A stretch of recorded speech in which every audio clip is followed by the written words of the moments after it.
বিসমিল্লাহির রহমানির রহিম।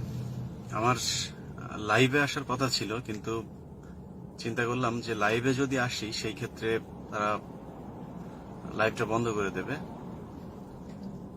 তার চাইতে আমি কথাগুলো রেকর্ড করেই তারপরে আপনাদেরকে জানাচ্ছি। প্রথম কথা হচ্ছে, আপনারা জানেন যে আমি এখন খুবই স্পর্শকাতর কিছু বিষয় নিয়ে কথা বলি, যে কথাগুলো বাংলাদেশে বসে এখন বলাটা একেবারেই অসম্ভব। অনেকে হয়তো বলতে চায়, কিছু মানুষ আছে শুনতে চায় না এগুলো, দু চারজন। ওই যে পাকিস্তানিদের পিচ যেগুলো আছে, যাদের মাদেরকে ধরে পাকিস্তানি ক্যাম্পে দিয়ে এসেছিল আমাদের বাবারা, ওদের গর্ভে যেসব সন্তান এসেছিল তারা এগুলো শুনতে চায় না। বাকি মানুষ সবাই শুনতে চায়, কিন্তু যারা বলে তাদের উপরে নানা ধরনের চাপ তৈরি করা হয়। তো অনেক কিছুই বলতে পারবো না আপনাদের সামনে, শুধু এটুকুই বলছি যে আমার একজন সাংবাদিক হিসেবে যে দায়িত্ব ছিল, সে দায়িত্ব আমি মনে করি পালন করেছি। আমি যে লাস্ট ইসকন নিয়ে যে প্রোগ্রামটা দেখিয়েছি, সেই প্রোগ্রাম আপনারা যদি দেখে থাকেন তাহলে সেখানে যা যা দেখানো হয়েছে সেই বিষয়গুলো সবকিছুই একটা সময় আনতে গিয়ে প্রমাণ পাবেন যে আসলে সেই জিনিসগুলো যারা পাত্তা দেননি বা যারা বসেছিলেন তাদের জন্য বুমেরাং হয়ে তারপরে ফেরত আসবে। আমি আসলে অনেক ভীত একজন মানুষ। আপনাদের সামনে আজকে লাইভে সবশেষ কালকে বলেছিলাম যে আজকে শেষ লাইভ আমার। এই লাইভে আসার ইচ্ছে ছিল না, তারপরে আসতে হয়েছে, কারণ ব্যক্তিগত কিছু প্রশ্নের উদ্ভব হয়েছে, যে কারণে এই প্রশ্নের জবাবগুলো দেওয়া উচিত। আমি খুবই ভীত একজন মানুষ, আমার একেবারে সাহস নেই। আমি আমেরিকাতে বসে কুকুরের মতো ঘেউ ঘেউ করছি।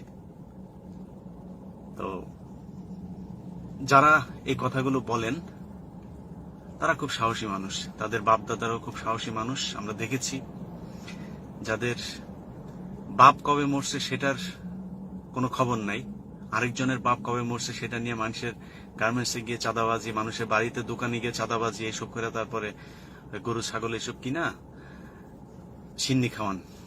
সিন্নি নিয়ে আবার নিজেরাও কারাকারি লেগে তারপরে মারামারি করে মানুষও মারা যায়। এটা আমরা দেখেছি বাংলাদেশে। তো এত ভালোবাসেন বাপেরে, সেই বাপেরে আপনারা এত বেশি ভালোবাসেন, পুরা গোষ্ঠী শুদ্ধ মায়েরা ফেলছে, কেউ ধারে কাছেও আসেন নাই। কারণ কি? আপনাদের তো উচিত ছিল জীবন দিয়ে দেয়া। সারা দেশে একটা পটকাও ফুটে নাই, করেন নাই কেন? আপনারা খুব সাহসী। 21শে আগস্টের গ্রেনেড হামলা আমরা তো নিজের চোখে দেখে আসছি। তো কই ছিলেন আপনারা?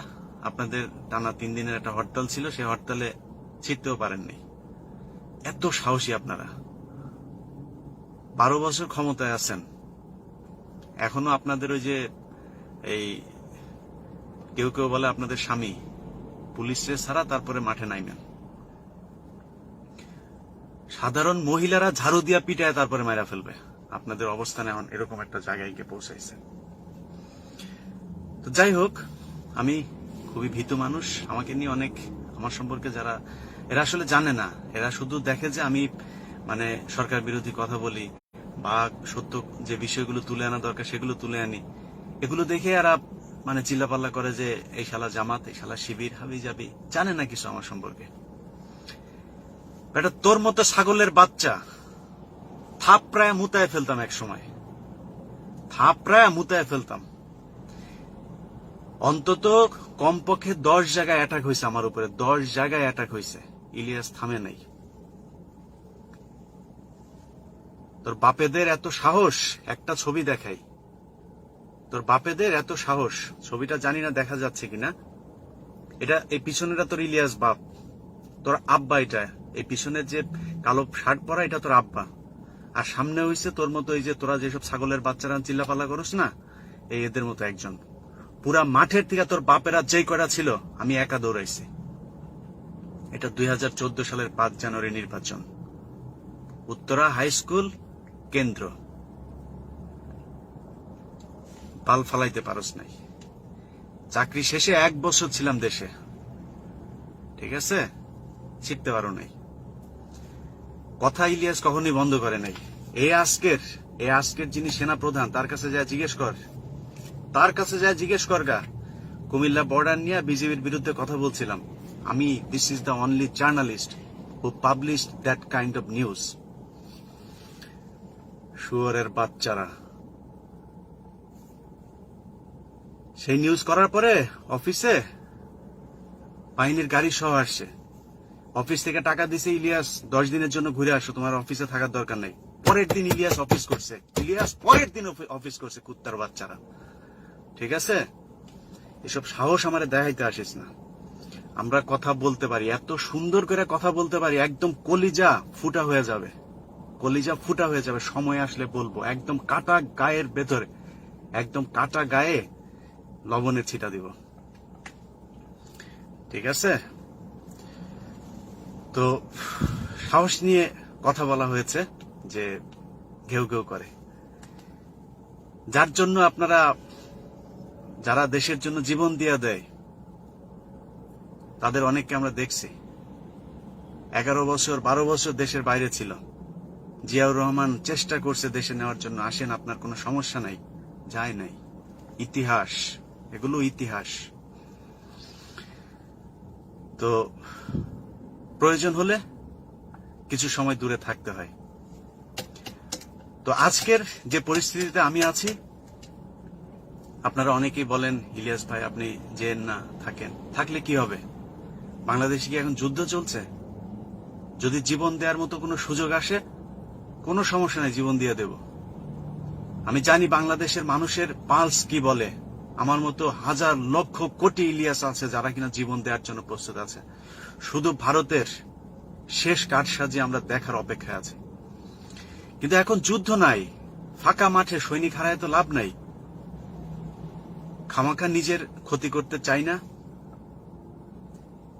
বাংলাদেশের সরকারের বিরুদ্ধে কথা বলি, বাংলাদেশে কত নিউজ করছি, কত স্বর্ণ চোরাচালানের বিরুদ্ধে নিউজ করে আসি, এত বড় বড় সিন্ডিকেটের বিরুদ্ধে নিউজ করে আসি, মন্ত্রীর বিরুদ্ধে নিউজ করছি, শেখ রেহানার বাসায় তার ভাড়াটিয়ার চাঁদাবাজি করছে, সরাসরি ডিবি পুলিশের বিরুদ্ধে নিউজ করছি, সেটা তো ইনডিরেক্টলি শেখ রেহানার বিরুদ্ধেও যায়, কোনো সমস্যা হয় নাই, এখনো বেঁচে আছে।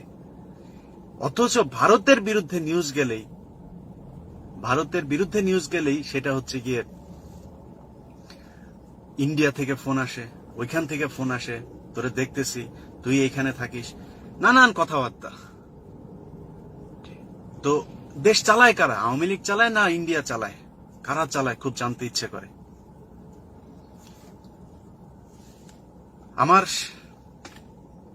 কয়েকটা পেজের লিঙ্ক আপনারা দিয়েছেন, আমি যদিও এইসব যাই না, যেখানে এই ধরনের মানে কুলাঙ্গারদের নিয়ন্ত্রণে যেগুলো আছে ওইসব জায়গায় যাওয়ার ইচ্ছা নেই, এগুলো দেখলে মন খারাপ হয়। তারপরে আপনারা বেশ কয়েকজন আমাকে একটা দুই তিনটা পেজের ইয়ে দিয়েছেন, সেখানে আমাকে নিয়ে ব্যাপক আলোচনা হয়েছে। সেই জিনিসগুলো আপনাদেরকে জানানো দরকার আছে। একটা পেজ, সেটা হচ্ছে গুজবে কান দিবেন না। এখানে বলা হচ্ছে নিশাত হাসান নামে একজন পোস্ট করেছে, এটা হচ্ছে জানি না দেখা যাচ্ছে কিনা, এটা হচ্ছে সেই পোস্ট।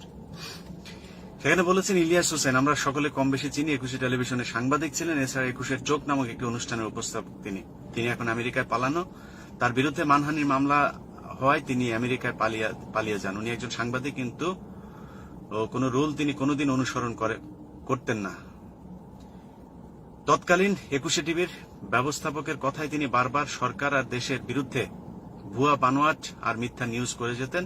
এর ফলে 2002 সালে কোট অ্যান্ড আনকোট, এর ফলে 2002 সালে সাংবাদিক অনলাইন আইন লঙ্ঘনের কারণে 21 টিভি বন্ধ করে দেওয়া হয়। 2002 সালে আমার নিউজের কারণে 21 টিভি বন্ধ করে দেওয়া হয়। 2002 সালে আপনারা জানেন বাংলাদেশে ক্ষমতায় ছিলেন বিএনপি।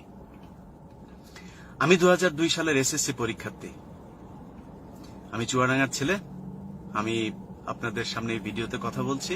চুয়াডাঙ্গার ছেলে যারা আছেন, আমার সাথে পড়াশোনা করেছেন, আমি জীবননগরে কলেজে পড়েছি। ইন্টারমিডিয়েট ছিল আমার 2004-এ। 2010 সালে আমার জীবনের প্রথম চাকরি এবং 2015 সালে আমার জীবনের শেষ চাকরি বাংলাদেশে কোন মিডিয়াতে।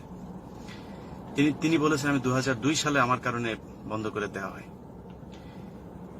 2013 সালের 21শে নভেম্বর 21শে টিভিতে 21শে চোখ অনুষ্ঠানে শাহজালাল আন্তর্জাতিক বিমানবন্দরে চোরাচালান নিয়ে একটি প্রতিবেদন প্রচারিত হয়। এই ঘটনায় 2014 সালে 18 ফেব্রুয়ারি 21শে টেলিভিশনের তৎকালীন চেয়ারম্যান আব্দুল সালাম সহ 3 জনের বিরুদ্ধে আর্মড পুলিশ ব্যাটালিয়নের সদর দপ্তর তৎকালীন অতিরিক্ত ডিআইজি হাসানুল হায়দার আদালতে দণ্ডবিধির 500 ধারায় এই মামলাটি দায়ের করেন।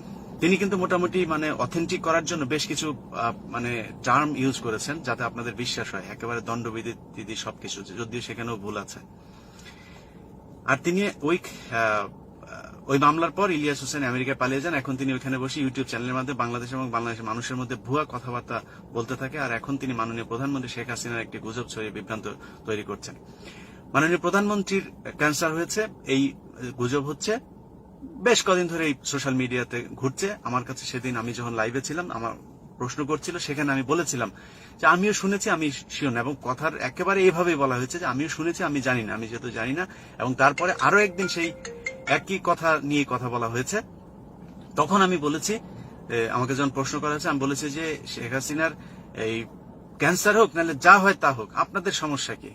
ঠিক এইভাবে উত্তর দেওয়া হয়েছে। সো ক্যান্সারের গুজব আমার না, বরং গুজব আপনারা করছেন। ওনার লন্ডনে এতদিন থাকার কারণ কি সেটা বাংলাদেশের মানুষ জানতে চায়, কারণ উনি বাংলাদেশের টাকা দিয়ে লন্ডনে থাকছেন। জনগণের সেটা জানার অধিকার আছে। আমি চাই ইলিয়াস হোসেনের বিরুদ্ধে গুজব ছড়ানোর মামলা করা হোক আর এই ইউটিউব চ্যানেল ব্যান করা হোক। এখানে বিষয় হচ্ছে এই লেখাটি আবার যিনি লিখেছেন তিনি হচ্ছে এই গোলাম আজমের ছেলে।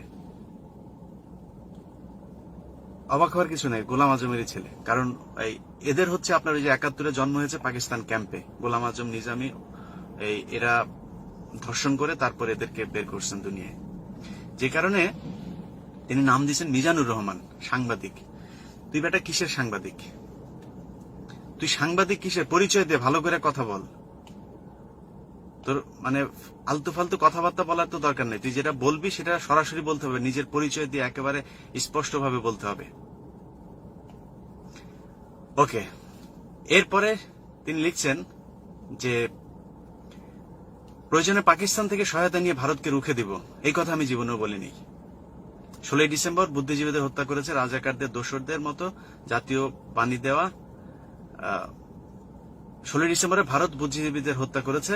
16 ডিসেম্বরের কথা বলিনি, আমার প্রোগ্রামে ছিল 14 ডিসেম্বর বুদ্ধিজীবী হত্যা দিবস, যেটা সেই দিবসে ভারত করেছে এবং সেখানে রেফারেন্স দেওয়া হয়েছে। তোর যদি ইচ্ছা করে তুই যে জহির রায়হানের আত্মীয় স্বজনের সাথে, মেজর জলিলের আত্মীয় স্বজনের সাথে যায় কথা বল। কুখ্যাত রাজাকার হাকিম উদ্দিন, গাজীপুরের কুখ্যাত রাজাকার হাকিম উদ্দিনের হচ্ছে কি অবৈধ সন্তান আমি। তো আমার বাবার নাম আমি বলছি না, আমার বাবার নাম আমার পরিচিত যারা আছেন তারা জানেন আমার বাবার নাম কি। সম্প্রতি দেশ থেকে পালিয়ে গিয়ে সাহসের খই ফুটাচ্ছেন। সাহসের কথা কিছুক্ষণ আগে বলেছি, আবার নতুন করে না বলি। তারপরে হচ্ছে তারেক রহমানের ঘনিষ্ঠ ফারহানা নিশো তার ফেসবুক স্ট্যাটাসে ইলিয়াসের কারণে তার ব্ল্যাকমেইল করার কথা লিখেছে। হ্যাঁ লিখেছে, সেখানে আমি যখন ফারহানা নিশোকে উত্তর দিয়েছি সেখানে ফারহানা নিশো আর আমার সেটা রিপ্লাই দেয়নি। দেশে থাকতে 21শে চোখ নামক লোক দেখানো পর্দা ফাঁসের আড়ালে শত শত মানুষকে ব্ল্যাকমেইল করত। ব্যারিস্টার সুমনের কর্মকাণ্ড নিয়েও আজে বাজে কথা বলেছেন। ইলিয়াস হোসেনের বিরুদ্ধে আপত্তিকর মূল কারণ সে জন্মগতভাবে চিন্তা চেতনায় স্বাধীনতা বিরোধী চক্রান্তের প্রতিনিধি। Yes, I am Pakistani. তো সমস্যা আছে কোনো? তো সমস্যা আছে কোনো? বাংলাদেশের এখন 90% মানুষই এখন পাকিস্তানকে সাপোর্ট করে। 90% মানুষ পাকিস্তানকে সাপোর্ট করে। ভারতের হাত থেকে বাঁচতে হলে পাকিস্তান না, যদি নাকি আরো বড় শত্রুর কাছে যাইতে হয় তাও আমাদের হেল্প নেওয়া লাগবে। সময় আসতেছে সামনে। 21শে চোখ নামে অনুষ্ঠান শুরুর পর ইমরান, শাহজালাল, জাকির আরো অনেককে নিয়ে একটি ব্ল্যাকমেইল মিশন শুরু করে। আমি চিনি না একজনের নামও। টিভিতে ফাঁস করে হুমকি দেওয়ার ভয়ে বড় বড় ব্যবসায়ীদের মাদক স্পট মাসিক টাকা গ্রহণ করে। বিভিন্ন প্রতিনিধিদের সঙ্গে সম্পর্কের ধনাঢ্য ব্যবসায়ী ও প্রভাবশালীদের কাছে নারী সাপ্লাই দেওয়া উপার্জনের মূল উৎস ছিল। তাদের সহায়তায় বিভিন্ন ভিডিও দাঁড়ানো ব্ল্যাকমেইলের শিকার হয় অনেকেই। অপরাধের পর্দাফাঁস, পর্নোগ্রাফি, জমি দখলের কারণে তার বিরুদ্ধে মামলাও হয় কয়েকটি। আমি জানি না আমার বিরুদ্ধে জমি দখলের মামলা হয়েছে কিনা। Pornography, this is a significant point. পর্নোগ্রাফির নামে আমার একটা মামলা আছে, যে মামলার আসামি আমার 21 টেলিভিশনের চেয়ারম্যান আব্দুল সালাম। আওয়ামী লীগ কিন্তু শেখ হাসিনার বিরুদ্ধে মামলা করেছে, দেখেন, এতিমের টাকা আত্মসাতের মামলা, যেটা দিয়ে মানুষকে খুব সহজে মানে অ্যাট্রাক্ট করা যায়। রাতের আধারে শত শত এতিম শিশুদেরকে খুন করেছেন যারা, তারা হচ্ছে এতিমের 2 কোটি টাকা সরকারি কোন এক প্রজা বা সরকারের শাসনতন্ত্রের সাথে জড়িত কোন একজন আত্মসাৎ করেছে। সেটার জন্য খালেদা জিয়ার, যিনি বাংলাদেশের একমাত্র সত্যবাদী, জীবিত সত্যবাদী একজন রাজনীতিবিদ, তাকে আটকায় রাখা হয়েছে। সেটা নিয়ে আমার কোনো বিষয় নেই, এটা বিএনপি রাজনৈতিক বিষয়, সেটা তারা কি করবে। কিন্তু আমাকে পর্নোগ্রাফির মামলায় আব্দুল সালামকে দেখানো হয়েছে, কারণ এটা দিলে খাওয়ানো যাবে। এখন পর্নোগ্রাফি মামলা কি, আপনাদের আমার 21-এর চোখ যারা দেখেছেন, সেই 21-এর চোখে নিশ্চয়ই আপনারা দেখে থাকবেন, একটি প্রোগ্রামের মধ্যে বলা হয়েছিল যে একটি ছেলে ইটালিতে থাকতেন, আপনার ক্যান্টনমেন্টের পাশে তার বাড়ি বালুঘাটে। তিনি তার ওয়াইফের কাছে তার সমস্ত টাকা পয়সা পাঠাতেন, এবং তার ওয়াইফ যখন সে দেশে আসে তখন তাকে বাড়ি থেকে বের করে দেয় এবং তাকে বিভিন্ন ধরনের বেশ কিছু ভিডিও দেখায় যে এই ভিডিওগুলো সব তার, এই ভিডিওগুলো এখন সে পর্নো বিজনেস করে, তার সাথে সে থাকবে না, তাকে ঘর থেকে বের করে দেয়। তখন ওই ছেলে বলে যে আমার তাহলে আমি যে এতদিন টাকা পয়সা পাঠাইছি আমার সেগুলো দাও। সে কিছুই দেয়নি। শেষ পর্যন্ত, যেটা পরে এক ইতিহাস, শেষ পর্যন্ত থানার পুলিশ এনে সেই ছেলেকে ঘর থেকে বের করে দেয়। সেই ছেলের কাছ থেকে আপনার চাঁদা নেয় পুলিশ, সেগুলো সব ফুটেজ সহ আমাদের একটা প্রোগ্রাম গিয়েছিল, নিশ্চয়ই আপনাদের মনে আছে যারা 21-এর চোখ নিয়মিত দেখতেন। সেই প্রোগ্রামে হচ্ছে আমাকে করা হয়েছে পর্নোগ্রাফি একটা মামলা। পর্নোগ্রাফি এক মামলা কি, আমি সেই মেয়ের যে ভিডিওটা দেখানো হয়েছিল সেখানে এডিটিং এর মধ্যে কিছু জায়গায় সেই মেয়ের চেহারা বোঝা যাচ্ছিল, সেটা আমি ইচ্ছা করে করেছি। আপনি আকাম কুকাম করবেন, আপনার এগুলো মানুষের চেহারা দেখার দরকার আছে, কারণ আমি যদি তার চেহারা কিছু কিছু জায়গায় না দেখানো হয় তাহলে সে বলবে যে এটা অন্য কোনো ভিডিও, অন্য কোনো মেয়ের বিষয় নিয়ে করা হয়েছে, যে কারণে সেটা ইউটিউবে ছাড়া হয়েছে। আপনাকে চিনবে মানুষ, এবং যারা এইসব কথাবার্তা বলবে তাদেরও জবাব এটা যে ওই মেয়েকে দেখুন যে এই মেয়ের ভিডিও কিনা ওইটা। এই কারণে আমার নামে পর্নোগ্রাফি অ্যাক্টে মামলা হয়েছে। আমি মিজানুর রহমানের মায়ের সাথে পর্ণ ভিডিও করি নাই, করে ভিডিও ইউটিউবে ছাড়ি নাই, এই জন্য হয়নি। এটা নিয়ে মিজানুর রহমান সাহেব এত টেনশনের কিছু নাই। সোশ্যাল মিডিয়াতে অশিক্ষিত মানুষজনকে নিয়ে তিনি একটি মহল তৈরি করেছেন, মানে আমি, আপনারা যারা আছেন আপনারা এটার জবাব আপনারা দেন।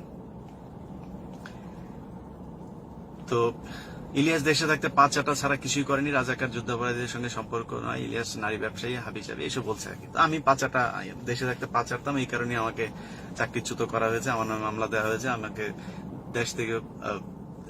দেশ থেকে আপনার বাধ্য করা হয়েছে, এই কাজগুলো হয়েছে আমার বিরুদ্ধে। তো এই হচ্ছে সেই পেজের আপনাদেরকে আমি একটা একটা করে সেগুলোর জবাব দিলাম। আপনাদেরকে আমি আগেই বলেছিলাম যে আমরা বা আপনারা যত সহজ সরল ভাবে বাংলাদেশকে নিয়ে ভাবছেন, বাংলাদেশ এখন ওই জায়গাতে নেই। তারা অনেক বেশি সংঘবদ্ধ, তারা অনেক বেশি প্ল্যানিং ওয়েতে এগোচ্ছে, যেটা আমি আমার ইসকনের পর্বে দেখিয়েছি।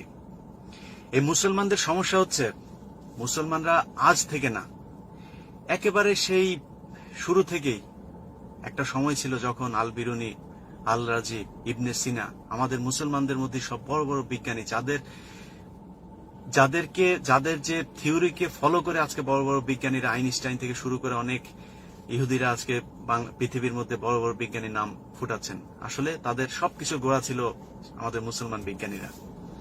আমরা সেই জায়গা থেকে সরে এসেছি, আমাদের কোনো মানে কি বলে গবেষণা নেই, আমাদের কোনো পড়াশোনা নেই, আমরা কোনো কিছুতে সিরিয়াস না, আমাদের ধর্ম নিয়ে আমরা উদাসীন। এ কারণে আজকে তারা খুবই সুপরিকল্পিতভাবে আমাদের বিরুদ্ধে কাজ করছে। দেখুন, আমাদের একটা ভিডিও আপনি দেখবেন, আমার এখানে অনেকেই কমেন্ট করেন যে আপনারা একটা কথা বললে বা একটা কোনো ইসলামিক কোনো পোস্ট বা আমার এখানে কেউ কমেন্ট করলে তাকে দেখা যায় যে রিপোর্ট করে তার ফেসবুক আইডি ডিসেবল করে দেওয়া হয়। এটা কিন্তু তাদের একটা চক্র। আমি ইউটিউব লাইভে গেলে আমার ইউটিউব লাইভ 10 মিনিটের মধ্যে বন্ধ করে দেওয়া হয়, কারণ তারা রিপোর্ট করতে থাকে, মানে একাধারে একই সাথে অনেক মানুষ একসাথে রিপোর্ট করে। তারা কিন্তু খুব সংঘবদ্ধ এবং তাদের এম খুবই সুনির্দিষ্ট, ঠিক ওইখানে তারা হিট করতে যাচ্ছে। কিন্তু আমরা সেই জায়গায় নেই। মুসলমান সবসময় উদারতা দেখিয়েছে এবং আমরা মনে করছি যে আমাদের যে বিষয়গুলো আজকে মানে খুবই শক্তভাবে নিয়ন্ত্রণ করা দরকার, সেই বিষয়গুলো আমরা নিয়ন্ত্রণ করতে পারছি না। এখন মিজানুর রহমান সাহেবের মতো অনেক মানুষ আছে যারা কিনা বলছেন যে আমি সাম্প্রদায়িক উস্কানি দিচ্ছি, আমি গুজব ছড়াচ্ছি। আরে ভাই, গুজব তো বাংলাদেশ যে স্বাধীন এটা একটা গুজব, বাংলাদেশে কোন সরকার আছে এটা একটা গুজব, বাংলাদেশে মুসলমান হিন্দুদের নির্যাতন করে এটা একটা গুজব, বাংলাদেশে ডেঙ্গুতে কোনো মানুষ মারা যায় না এটা গুজব। গুজবের তো অভাব নাই, গুজব আমি ছড়াই না, গুজব আপনারা ছড়ান। তো আপনারা যে গুজবের কথাগুলো বলছেন, আমি যে পর্বটা করলাম সেই পর্বে কিছু কথা বলা হয়েছে, আমি রাজাকার, আমি এই, আমার জন্মের ঠিক নেই, আমি চাঁদাবাজি করি, আমি এই করি, এগুলি বলার দরকার নেই। আমার নামে চাঁদাবাজি এখনো বাংলাদেশে হয়, আমার নামে চাঁদাবাজি এখনো বাংলাদেশে হয়, তো এগুলি বলে লাভ নাই। বিষয় হচ্ছে যে পয়েন্টগুলো বলা হয়েছে, দেলাওয়ার হোসেন সাঈদীর কথা তিনি এক জায়গায় লিখেছেন যে দেলাওয়ার হোসেন সাঈদীর বয়স 13 বছর। বেটা 13 বছর না, দেলাওয়ার হোসেন সাঈদীর বয়স 43 বছর ছিল। নাহলে তোর মারে সেক্স করছে কেমনে, তোর মার সাথে সেক্স করছে কিভাবে? এই লোকগুলি তো ইয়েতে ধরে নিয়ে তারপর তোর মাদেরকে করছে, ধর্ষণ করছে, তাই না? 13 বছর হইলে তো আর করতে পারে না। সেটা হয়তো আমার তার বয়সের ইয়েতে আমার হয়তো ভুল ছিল যে তার বয়স কত, হইতেই পারে, আমি নির্দিষ্টভাবে জানি না। আমি কোনো এক জায়গায় দেখেছিলাম, আমি সেখান থেকে, আমার তো আর ওনার ফ্যামিলির কারোর সাথে যোগাযোগ নেই, আমি জানি না। তো তুই যেহেতু তার ফ্যামিলি মেম্বার, তোর তো বাপ সে, তুই জানিস যে তার বয়স 13 ছিল না 33 ছিল না 31 ছিল। সমস্যা সেটা না, তার 13 বছর না 31 বছর, ওইটা সমস্যা না। সমস্যা হয়েছে আমি সেখানে দেখাইছি সুখরঞ্জন বালির সাক্ষী। কুত্তার বাচ্চা, তুই সেটা বল, সুখরঞ্জন বালির কথা কি মিথ্যা? তাহলে দেলাওয়ার হোসেন সাঈদী এখনো জেলে কেন? দেলাওয়ার হোসেন সাঈদী এখনো জেলে কিসের জন্য? আমি বলেছি যে ইসকন বিভিন্ন জায়গায় মসজিদের ইমামদেরকে উপরে হামলা করেছে, মসজিদে আগুন দিয়েছে, তারপরে হচ্ছে বিভিন্ন ছোট ছোট বাচ্চাদেরকে খাবারের লোভ দেখিয়ে তাদেরকে করা হয়েছে, কি বলে, হরিবল বলানো হয়েছে, হিজাব ধরে টানাটানি করা হয়েছে। এগুলো মিথ্যা, এগুলো মিথ্যা। আমি গুজব ছড়াচ্ছি, আমি সাম্প্রদায়িক উস্কানি, আমি কোনো জায়গায় বলি নাই যে হামলা করো, হিন্দুদের বাড়ি ঘরে করো, এইসব কোনো জায়গায় বলি নাই, কোথাও বলি নাই। কিন্তু সেগুলো ছড়ানো হয়েছে যে আমি হচ্ছে গিয়ে সাম্প্রদায়িক উস্কানি দিচ্ছি। আমি কোথাও না, আমি বরং বলেছি যে সবাইকে নিয়ে একসাথে আমাদের কাজ করতে হবে, হিন্দু, বৌদ্ধ, খ্রিস্টান, মুসলিম সবাইকে কাজ করতে হবে, আওয়ামী লীগ, বিএনপি সবাই একসাথে, বর্তমান যে ষড়যন্ত্র আমার দেশের বিরুদ্ধে চলছে সেটাকে রুখে দিতে হবে, এটা বলেছে। আমি কোথাও কথা বলি নাই। জাতীয় সঙ্গীতের কথা বলা হয়েছে, জাতীয় সঙ্গীত হচ্ছে গিয়ে জাতীয় সঙ্গীতের, আজকের যে জাতীয় সঙ্গীত আপনারা দেখেন, আমাকে বলা হয়েছে যে আমি করি কিনা, কি বলে, তোমার তরে ঠেকাই মাথা, এটা বলা হয়েছে কিনা। ভাই, আমার সাথে ডিবেট করতে আসলে মানে খালি ওই বিএনপি জ্বালাও পোড়াও রাজনীতি করে, বাংলাদেশ উন্নয়ন হয়ে যাচ্ছে, বাংলাদেশ বাল হয়ে যাচ্ছে, এইসব কথা না বলা, পড়াশোনা করতে হবে। অ্যাটলিস্ট আমি অনেক কিছু জানি না, কিন্তু আমি যেটুকু জানি সেইটুকু আপনাদের জানতে হবে। অনেকের প্রশ্নের জবাব দিতে হয়েছে যে ভাই তোমার তরে ঠেকাই মাথা, এই কথা কোথায় বলছে?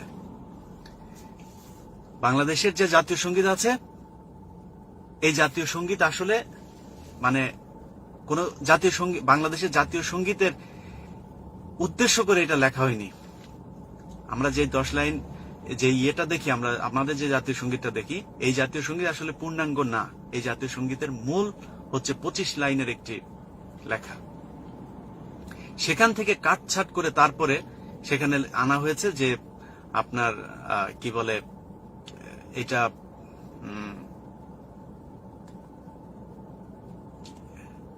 ওনার নাম সম্ভবত গগন হরকরা, ওনার সুর নিয়ে আসা হয়েছে। গগন হরকরা, হ্যাঁ, গগন হরকরার কাছ থেকে সুর চুরি করে তারপরে রবীন্দ্রনাথ আমাদের জাতীয় সঙ্গীত দিয়েছেন। এবং সেখানকার বেশ কিছু লাইন আছে, যে লাইনগুলো আপনারা যদি নাকি পড়েন তাহলে মানে আটকে উঠবেন, যে একজন মুসলমানদেরকে, বাংলাদেশের মুসলমানদের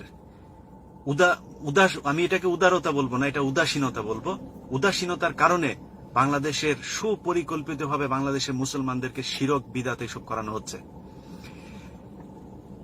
এই যেই জাতীয় সঙ্গীত আছে, এটার বাকি মিসিং যে লাইনগুলো আছে, সেগুলোর মধ্যে কিছু লাইন আছে যে ওমা গরিবের ধন, যা আছে তাই দিব তোর চরণ তলে, এটাও মনে করেন যে মেনে নিলাম। তারপরে সেখানে বলা হচ্ছে যে মা তোর ভূষণ বলে গলার ফাঁসি, এগুলো হচ্ছে হিন্দুদের দুর্গা কালীর গলায় বিভিন্ন মালা দেওয়া হয়, এইটাকে বলা হয় হচ্ছে ভূষণ বলে। এইসব জিনিসগুলো নিয়ে সেই কবিতাটা, সেটাকে আমাদের জাতীয় সঙ্গীতে কাটছাট করে, যাতে ওই জিনিসগুলো না থাকে, কাটছাট করে আমরা মনে করছি ও মা তোর মুখের বাণী, এই জিনিসগুলোকে আমরা মনে করছি যে আমাদের দেশ নিয়ে বলা হচ্ছে, কিন্তু সেই কবিতাটা মূলত লেখা হচ্ছে তাদের দুর্গা দেবীদেরকে উদ্দেশ্য করে। আচ্ছা, তারপরে বলা হচ্ছে কি যে আপনার জাতীয় সঙ্গীতের কি বলে রবীন্দ্রনাথ ঠাকুরকে নিয়ে, যে রবীন্দ্রনাথ ঠাকুর আমাদের বাংলাদেশের জন্য কি করেছে, বাংলাদেশের জন্য। রবীন্দ্রনাথ ঠাকুর ভারতের জাতীয় সঙ্গীতও তিনি লিখেছেন। পৃথিবীর কোন দেশ আছে একই ব্যক্তি দুই দেশে জাতীয় সঙ্গীত লিখেছেন? আমাদের দেশের মানুষ কি নাই? কিছু দরকার হইলে আপনারা ভারতের লোক নিয়ে আসেন। আজকে যে এইসবের কারণেই যারা শুরু থেকে বাংলাদেশ পরিচালনা করেছে তাদের উদাসীনতা, ভারত প্রীতির কারণে আজকে যে বাংলাদেশে যে পয়লা বৈশাখ হয়, আপনারা এগুলো মানে জানা উচিত যে সেখানে ময়ূর আনা হয়, সেখানে পেঁচা আনা হয়। কারণ কি? এমন কোন প্রাণীর অবয়ব সেখানে আনা হয় না যেটা কিনা হিন্দুদের কোন দুর্গার আপনার প্রতীক হিসাবে ব্যবহার করা হয় না। পেঁচা এটা হিন্দুদের একটি দুর্গার দেবীর প্রতীক। ময়ূর এটা হিন্দুদের একটি দেবীর প্রতীক। কিন্তু কেন আপনার পয়লা বৈশাখে বাঘ আনা হয় না?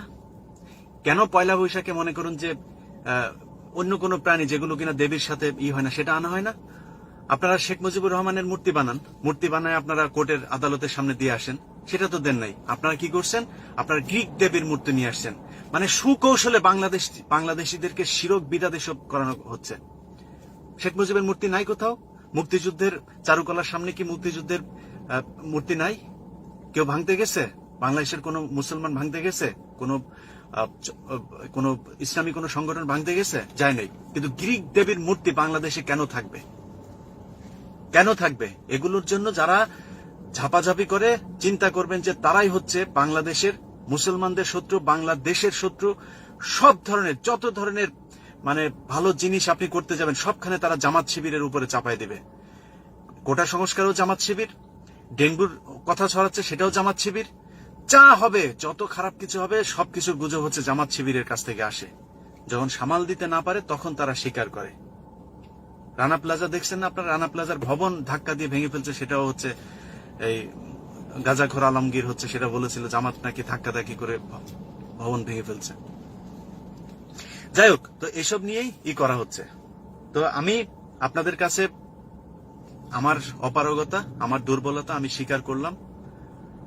আমার বিষয় না, এখানে আরো অনেক কিছু বিষয় জড়িত আছে, যে কারণে আমি ভারত সরকার হাবিজাবি কোনো সেন্সিটিভ কোনো ইস্যু নিয়ে আপনাদের সামনে কথা বলতে পারবো না। এর জন্য আপনাদের কাছে মাপ চাচ্ছি। আর আমি যে কথাগুলো বলেছি, আমার যে লাস্ট যে পর্ব, আমি মনে করি আমার দায়িত্ব পালন করা শেষ। আমার জায়গা থেকে আমার দায়িত্ব আমি পালন করেছি। এখন আপনারা হচ্ছে গিয়ে দেখবেন সামনের দিনগুলোতে আমি যে কথাগুলো বলেছি সেগুলো সত্য কিনা। আর যদি প্রয়োজন হয়, বাংলাদেশের যদি তেমন পরিস্থিতি আসে যেখানে জীবন দিলে কাজে আসবে, সেই সময় আসলে অবশ্যই ইলিয়াস হোসাইন আবার আপনাদের সামনে যোগ দেবে। আপাতত বিভিন্ন সামাজিক ইস্যু টিস্যু নিয়ে অবশ্যই থাকবো, আপনাদের সাথে আছে। আমাদের এক থাকাটাই জরুরি এখন। কারোর বিরুদ্ধে কথা বলি আর না বলি, আমাদেরকে এক থাকতে হবে। আমার ইউটিউব চ্যানেল, আমার ফেসবুক পেজ, দুইটাতে আপনাদের সাথে বিভিন্ন ইস্যু নিয়ে, বিভিন্ন বিষয় যেগুলো সমসাময়িক, যেগুলো আপনাদের চোখের সামনে নিয়ে আসা দরকার, সে বিষয়গুলো নিয়ে, সামাজিক যেসব বিষয় আছে, বিভিন্ন পত্রিকার লিঙ্ক হয়তো আপনাদের সামনে সেখান থেকে তুলে ধরবো। আমার সরাসরি কোনো মন্তব্য পাবেন না, কিন্তু সেসব বিষয়গুলো নিয়ে হয়তো ছোটখাটো ভিডিও টিডিও সেগুলো আপলোড দেওয়া হবে। ফেসবুক লাইভে আর আপনাদের সামনে আসবো না। এবং আপনাদেরকে নিশ্চয়ই আমি বুঝাতে পেরেছি যে এই বিষয়গুলোতে আমার সরে যাওয়ার কারণ কি। যারা খুবই গুরুত্বপূর্ণ জায়গায় আছেন, বিএনপির মতো এত বড় একটি রাজনৈতিক দল, তারাও আজকে চুপ। কেন চুপ সেটা আপনারা জানেন। বাংলাদেশের প্রশাসন আজকে কি অবস্থা সেটা নিয়ে কথা বলতে চাই না। সবকিছু মিলিয়ে এখন চুপ থাকাটা আমার জন্য নিরাপত্তার জন্য খুবই দরকার, যে কারণে সরে গেলাম। আপনারা সবাই ভালো থাকবেন। আল্লাহ হাফেজ। বিসমিল্লাহির রহমানির রহিম।